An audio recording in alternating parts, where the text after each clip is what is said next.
Welcome everyone. We'll get started in just a minute or two. Just letting people get logged in. Okay, let's go ahead and get rolling. A couple of logistics to start. I will send you access to a recording of this presentation, so no need to take intense notes. Also, if you have any questions, please chat them into the box below this presentation and I will address them at the end. Okay, hello again everybody. This is Dave Persecki. And today I've got the great pleasure to talk with you and social media marketing, specifically how your business can leverage 7 secrets to experience greater success and boost your overall profitability and, of course, crush your competitors. We've got a lot of great content to cover today, so let's get right to it. First, what exactly is social media marketing? Let's get on the same page here and make sure we're all using the same definition.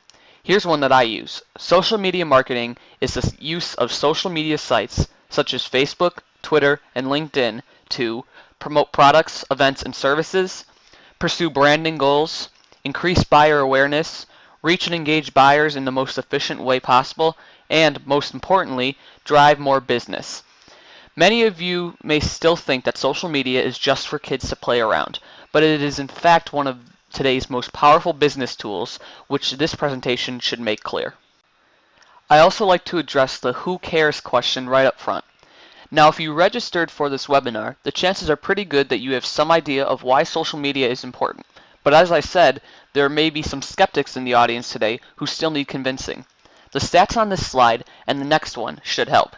As you can see, everyone and their mother has a profile on one or more social networks. Facebook alone is coming up on 1 billion users, which makes it the 3rd largest country on the planet and over twice the size of the entire population of the United States. Not only do sites like Facebook have a lot of users, they have a lot of very engaged users, and that's a totally different ballgame. We Americans spend an ungodly amount of time on social networking sites. We spent over 50 billion minutes on Facebook in 2011.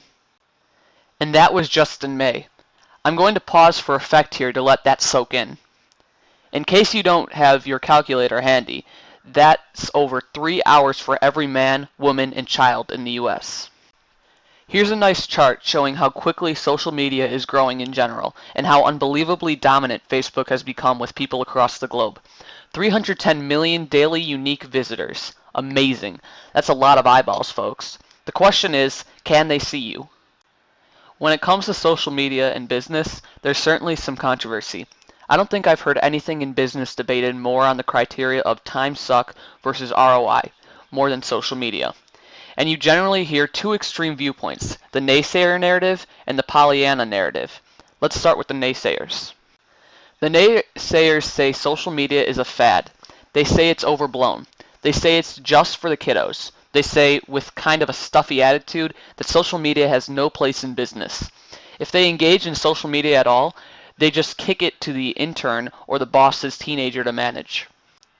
Now, on the other extreme, you have the social media Pollyannas. For this cohort, social media is the answer to everything. It's the magic pill, the silver bullet, the golden ticket. It's the answer to every question. Let's get real here. Both sides, the naysayers and the Pollyannas, are too simplistic in their thinking. It's my bias that Pollyannas are closer to the mark than the naysayers, and lucky for me, the data supports my position. Each of these stats strongly support that social media does in fact have a place in business.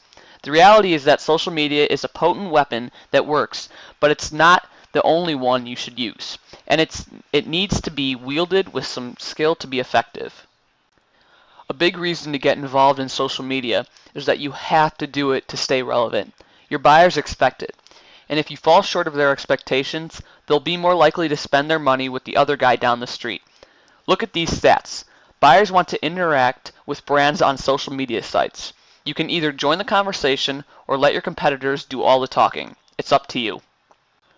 More important to mention, buyers reward brands that have a presence on a variety of social networks. People want to talk about your brand, so your responsibility is to talk with them and give them a reason to say great things about you to their friends and followers. As you can see on the left with Twitter followers and on the right with Facebook followers, both groups are actively using social media to mention and refer others to the brands they like.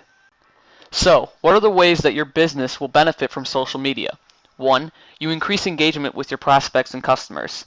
2. You can boost brand awareness in a cost-effective way. 3. You can drive buyers to your website where they can engage with your content and click the all-important buy button. 4. You can grow your opt-in list. And a healthy opt-in email list is a must-have in today's business climate. 5. Ultimately, all this means that you can build your influence, demonstrate your authority, and attract fans who will use their influence to promote your message. Additional benefits include promoting events and special offers, finding new customers, addressing negative PR in a timely fashion, and, ultimately, using all of this to increase customer loyalty. And of course, as with anything worth doing, there are some legitimate challenges you should be aware of. Identifying these challenges is essential. You'll be able to avoid a lot of frustration if you have a clear picture of what you're getting into.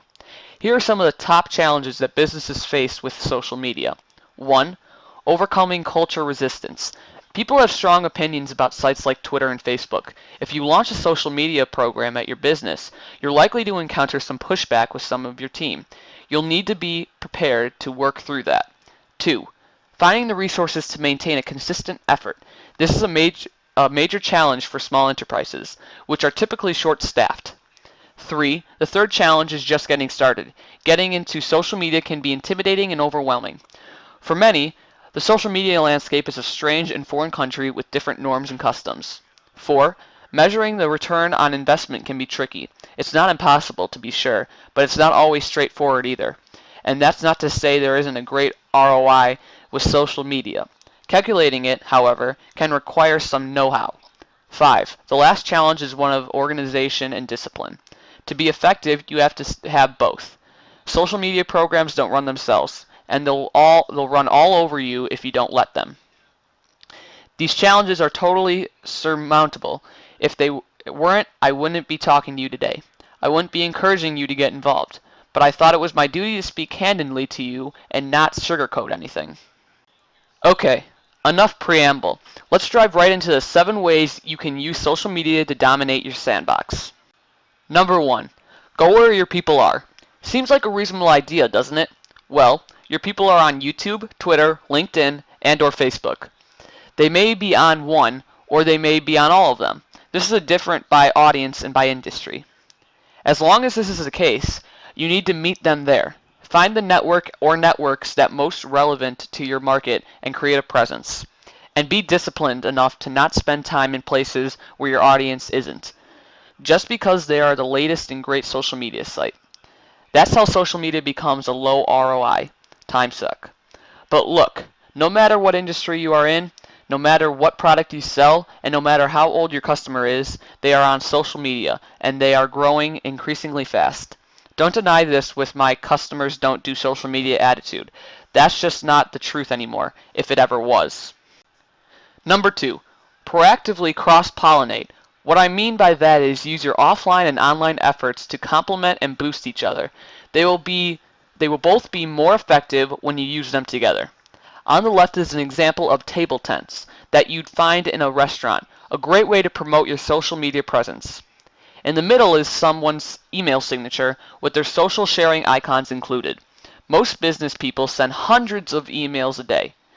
You might as well get the social benefit from them. And finally, on the right is an example of a retail store using a simple sign to encourage people to find them on Foursquare. As you can see, this doesn't have to be complicated or fancy. Just get it done. Number 3, set up a fan gate. What the heck's a fan gate? It's when you display certain content only to users who have liked your page. It's all about encouraging non-fans to become fans. Let me show you how. Here's an example of a fan gate from my favorite soda brand. As you can see, they are using a red arrow to encourage you to click the like button on Facebook, with the incentive of being able to see what's behind the curtain. That's a fan gate, and it's proven to really ramp up your fan base. Okay, number 4 is to use your social media presence to collect email addresses.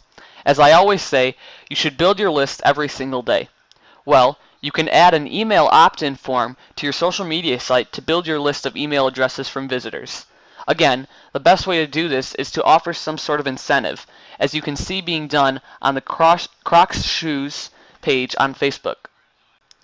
Number 5, Run social promotions, contests, and sweepstakes. Remember that earlier stat? People want to engage with brands online? Seriously, 85% expect companies to interact with them via social channels. And engaged customers buy more. Here's an example of a promotion from Sony. In this case, they give away products for free to a lucky fan every single day. And as you can see by the number of fans they have and the number of people talking about this promotion, it's definitely working. There are a lot of creative ways to do promotions like this. Number 6. This one is so important. Social media is where people connect. So show your peopleness. I know peopleness isn't a word, but making up words is something you should start to embrace, because that's what people do on social media. It has its own weird vocabulary. The more personable and warm you can be online, the more response and engagement you'll get from your customers and your prospects. So be yourself. Have a consistent online and offline persona, and don't be too formal. Unless, of course, you are formal. In short, be real. Number 7. Diversify. You know the saying, don't put all of your eggs in one basket? Consider using multiple social media sites. Facebook, Twitter, and LinkedIn are obvious choices, but YouTube and Pinterest are great options too, that are experiencing crazy growth. Again, you don't need to be everywhere. You shouldn't be everywhere, but you do need to be where your audience is. Finally, as a bonus, social networks offer an incredible opportunity to advertise in a really pinpointed, targeted way that's way more cost effective than other advertising channels. Every major social site now has an advertising platform, and you really can't fully comprehend their power until you get in there and run a campaign or two. The ability to target and speak to your specific audience is absolutely unrivaled in any other advertising option out there. Every business should be taking advantage of this. Okay, so those are the 7 secrets of social media success, plus the one bonus secret just to make sure you get the full picture. Okay, now let's change gears a bit and talk about some of the common questions and concerns businesses have about social media marketing. This is the big one. How much time is this going to take me? Well, it depends, but these stats should give you hope that it won't take as long as you think. According to the same Social Media Examiner study, 75% of businesses saw increased website traffic with just 6 hours per week devoted to social media management. This doesn't have to be your full-time job. Okay, which social platform should my business use? Here are some ways to pick social networks. Look at what your buyers are using and what your competitors are using. Use the social network search function to get a quick and dirty read on whether your target market is active on a given site. Lastly, to reiterate an earlier point, consider using multiple social media channels. Now this is a great question, one that every business should ask. How can I avoid the mistakes that other businesses have made? Here are 5 principles to follow. Have a plan. Don't obsess. This may seem to contradict the first principle, but the point is to find a happy medium between planning and organization and spontaneity and naturalness. This isn't always easy at first, but it's the goal you should strive toward.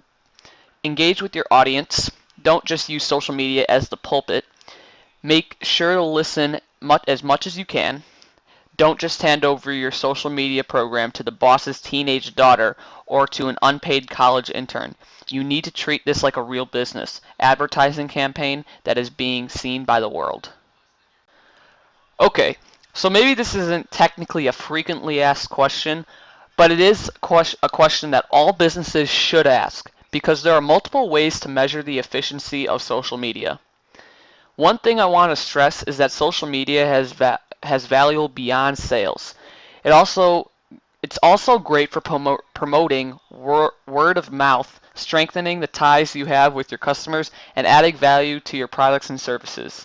Granted, these things can be hard to measure, but that doesn't mean they are any less important. Okay, let's start to wrap things up here. I want to close with the following point. Social media isn't going anywhere. There's a conversation happening online, and more people are joining in.